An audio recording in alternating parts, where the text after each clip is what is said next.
皆さんおはようございます。私ကတော့ゆきみチャンネルကတန်မဲ့ဖြစ်ပါတယ်။အခုဆိုရင်အခန်း52ကိုရောက်လာပါပြီ။ဒီခန်းမှာတော့ပါဆိုကွန် ネット、ကွန်ပျူတာ、အင်တာနက်、ထိုင်တဲ့ဆိုင်တဲ့ဝါရာတွေကိုလေ့လာရမှာပါ။はい、始めましょう。コンピューター、コンピューター、コンピューター、コンピューター、ノートパソコン、ノートパソコン、ノートパソコン、ノートコンピューター、コンピューターအသေး。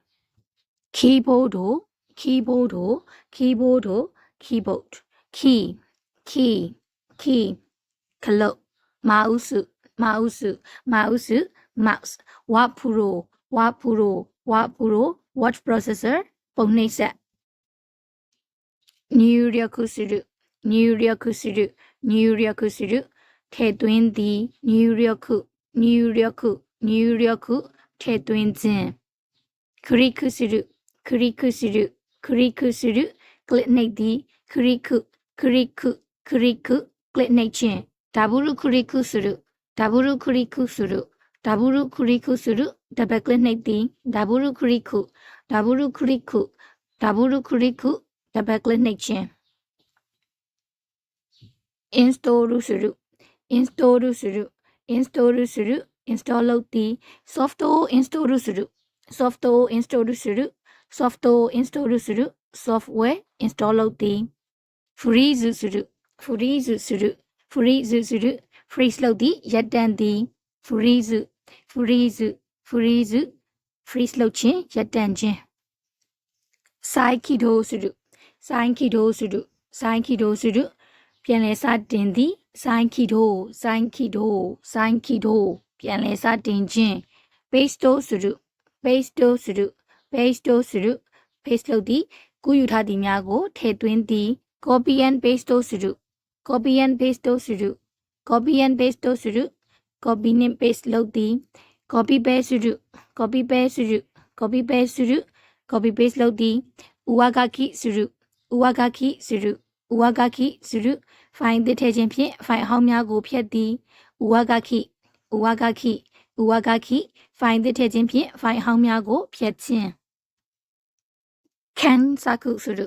検索するရှာဖွေသည်検索ရှာဖွေခြင်း search လုပ်ခြင်း site website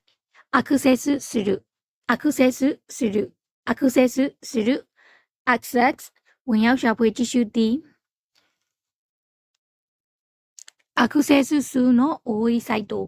access するの多いサイトဝင်ရောက်ကြည့်ရှုမှုများသော website ダウ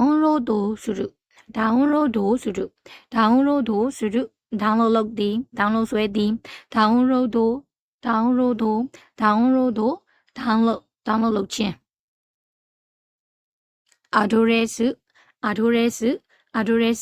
address လိပ်စာ mail address email လိပ်စာ blog blog 送信するပေးပို့သည်送信ပေးပို့ခြင်း受信するလက်ခံရရှိသည်受信လက်ခံရရှိခြင်းတန်းဆိုするလွှဲပြောင်းပေးပို့သည်တန်းဆိုလွှဲပြောင်းပေးပို့ခြင်း forward လုပ်ခြင်း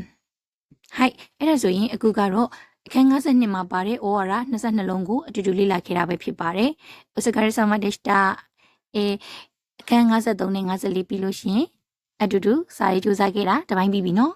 ။またね